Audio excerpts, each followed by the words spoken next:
Hey, good morning. This is Joe from Citrus County Porch Life, bringing you a daily word for men for October 25th, 2024, Friday. And this is the biblical quote. The word is astute. Give thanks for everything to God the Father in the nature of our Lord Jesus, in the name of our Lord Jesus Christ. The family struggled each month to live on their low income. It was difficult with 4 jobs between the 2 adults, but they worked hard and spent well. They shopped clearance for clothing, discount stores for groceries, and garage sales for their home. They used the rest of their money to give to others, save for themselves, and enjoy a family event once a month. With smart management and shrewd action, they were able to set a good budget and slowly save. After years of living within their means and multiplying what little they had, they were able to purchase multiple properties. They continued to live judiciously, bless others cheerfully, and acknowledge God continuously. When we are wise about how we live and we honor God with our finances, He can use us to bless others far beyond what we could have seen or imagined. This commentary on the quote almost seems like my parents. My dad was a young GI back from 4 years in the Pacific during World War II. And my mom was 17 and a half. They got married. They had no money. My mother's mother and father had both died of tuberculosis. My grandfather had come with his father from Scotland and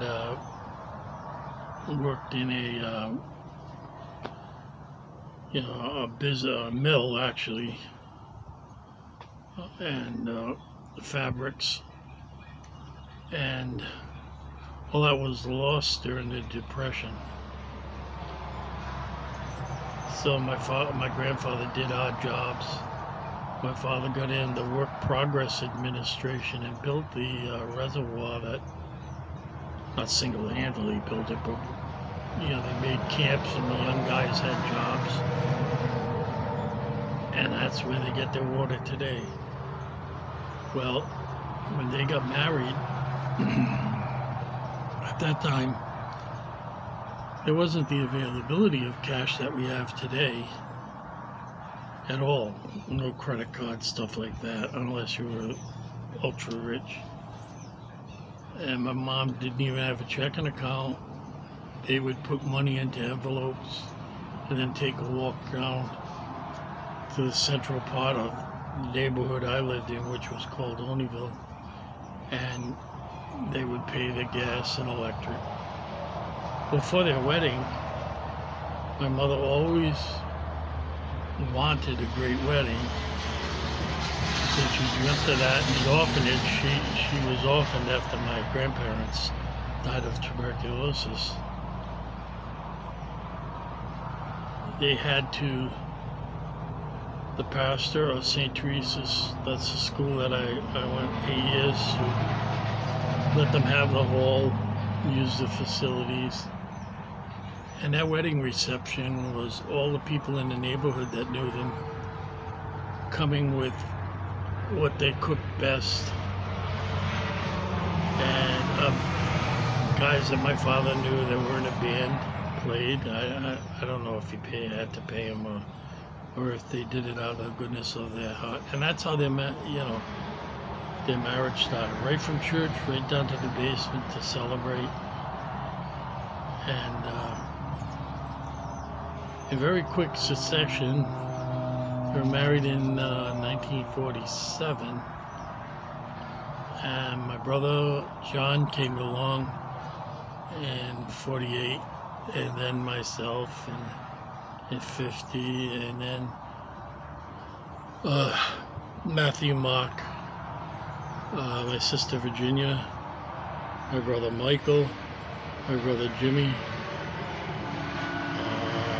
my brother Kevin, my sister Sharon, and my brother Brian. And we didn't, the only person working was my father. My mother was home with kids. And we lived on his pay. We handed clothes down, first cousins. That's how we did it. And we went to thrift stores. There was a day-old bread store in the neighborhood. My mom got, her and my father liked to sit at the kitchen table and in the morning and have a coffee and donuts, and they got, I forget what the prices were, but being day old, they were cheap. And it made the best toast. It was better than the fresh toast, really.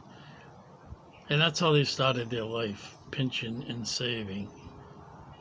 And my dad had a good job in a union rubber company, Uniroyal. Well, at that time it was called U.S. Rubber. And so they saved, pinched, and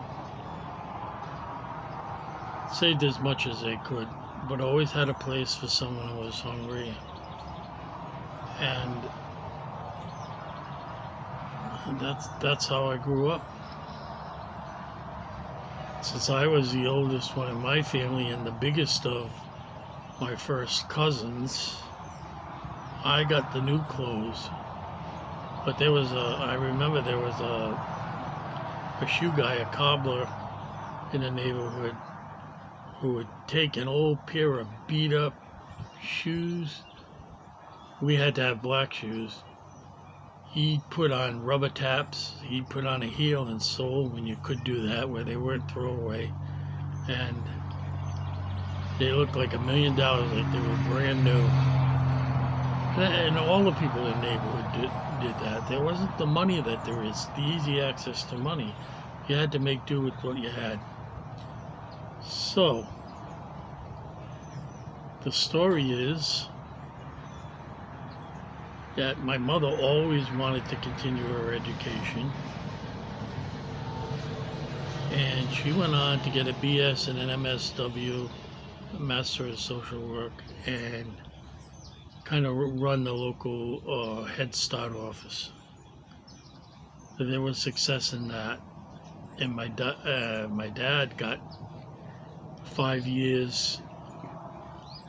Well, you got four and a half or 5 years through the union for service.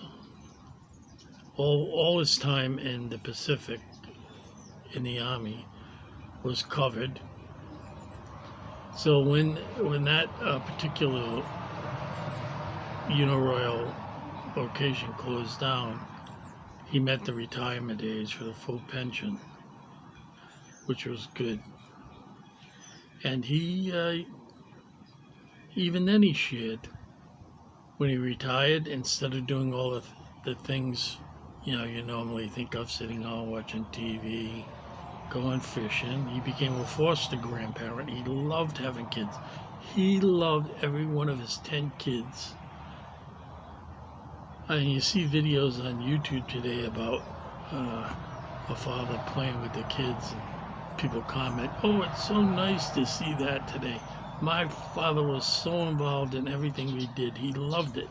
He loved seeing young kids grow up and their minds start to mature. And then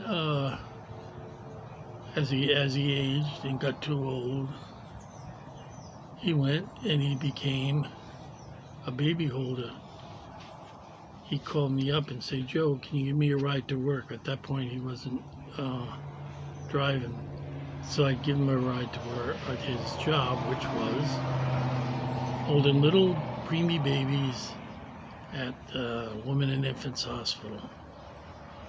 And he did that right up almost till the day he died.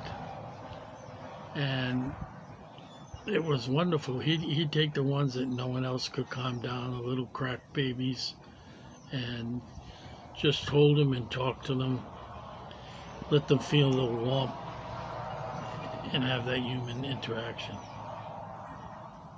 So that's, when I see bless others cheerfully, that's what their life was about. My mother lived for her kids. It was, when you think of the spread in 1948 to 1964, that's when she had her children. She was pretty much being a mom that whole time, unable to do anything else.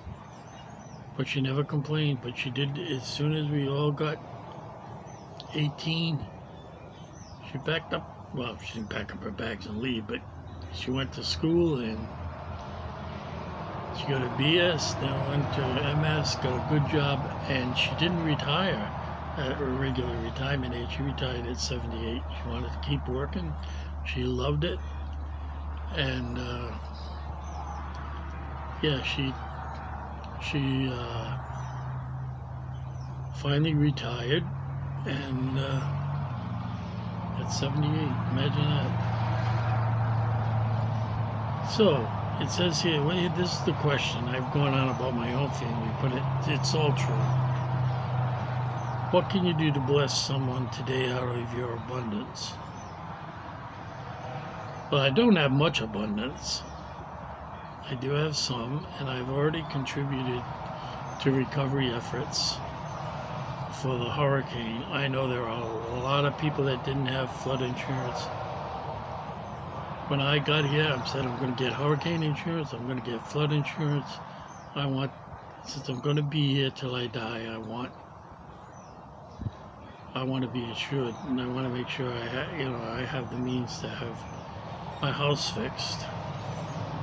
And also, you think, 74, you don't have that much time left. I have time during the day,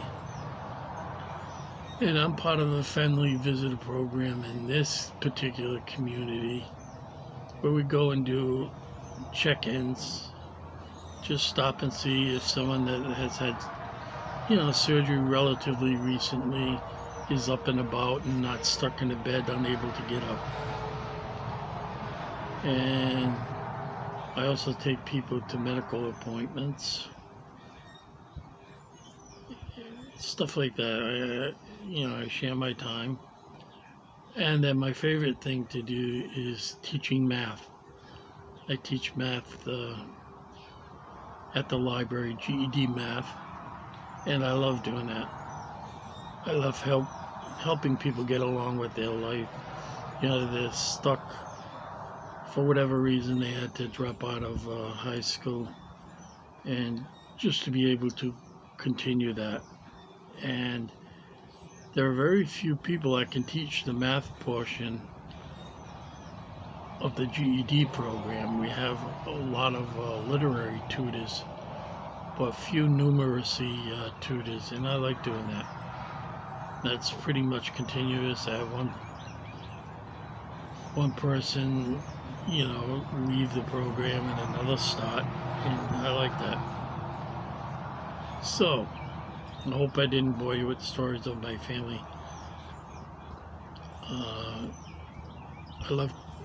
In one way, I love coming from a big family, and another way, I didn't like it. Mostly all when I was younger, but when I've gotten older, I see the value of a big family. So God bless you all. Have a good 25th, and see you tomorrow.